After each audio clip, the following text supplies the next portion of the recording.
Kita ko si Manong nagwawalis dito sa area ng Imus. Napapanggap ako na kunwari na ubusan ako ng gasolina. Wala na ako ng pambiling gasolina.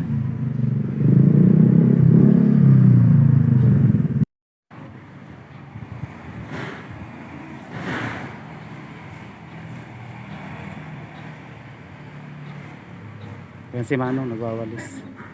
Nagpapanggap ako kunwari na ubusan ako ng gasolina. Hintay ko siya hanggang sa makalapit siya dito sa akin.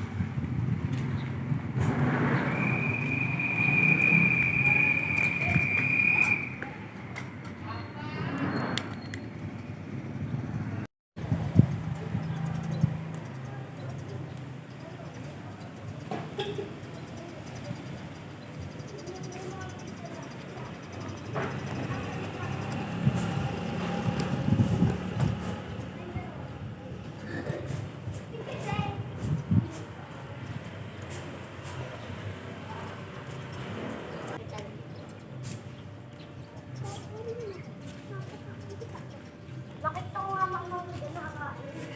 Pagkabi na na.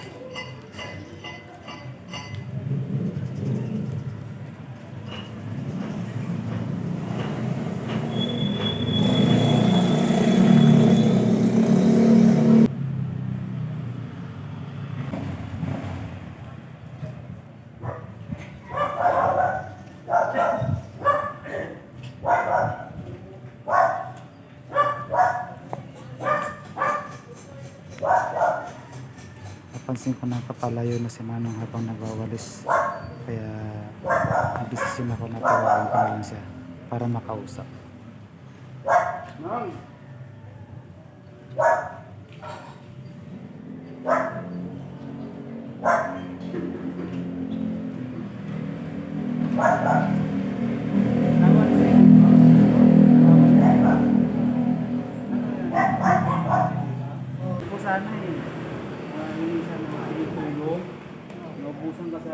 Naubusan kasi ako tayo ng gasolina.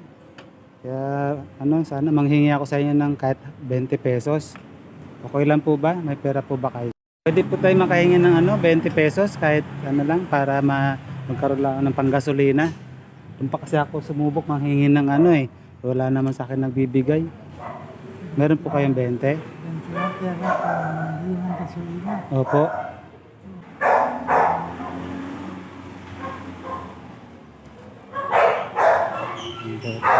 Nakabalot pa yung pera ni tatay.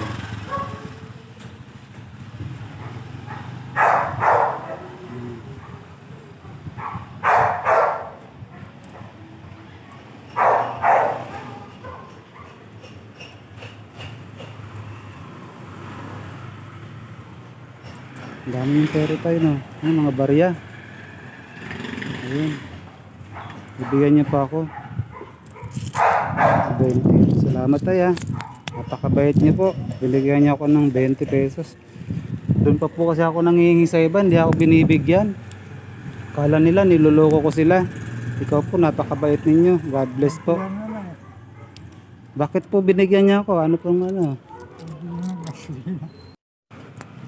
Noong kunyari lang, nagpapanggap lang naman ako na wala akong pera. Babalik ko na po sa inyo ito. Dahil mabuting tao po kayo, naawa po kayo sa akin. Susuklihan ko po yung kabutihan niyo sa akin. Ano pa?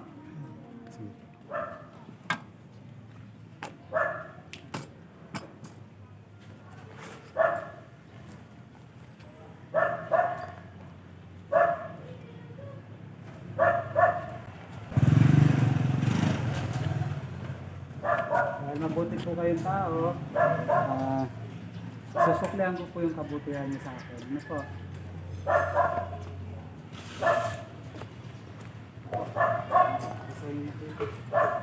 Bilhin niyo po yung kamay niyo.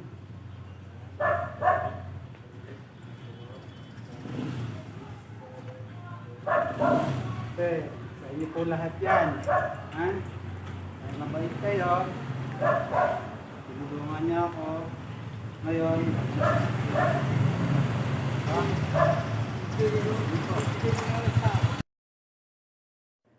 alam niyo ba mga loves, si tatay po ay isang senior na. Subalit siya po ay patuloy pa rin nagtatrabaho na magwalis dito sa labas ng lansangan upang kumita ng pera para sa kanyang sarili at tinitiis niya ang init ng panahon sa buong maghapon.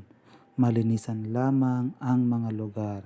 Kaya tatay, saludo po ako sa iyong kasipagan. Magkikita pa rin po tayo. God bless po, tatay.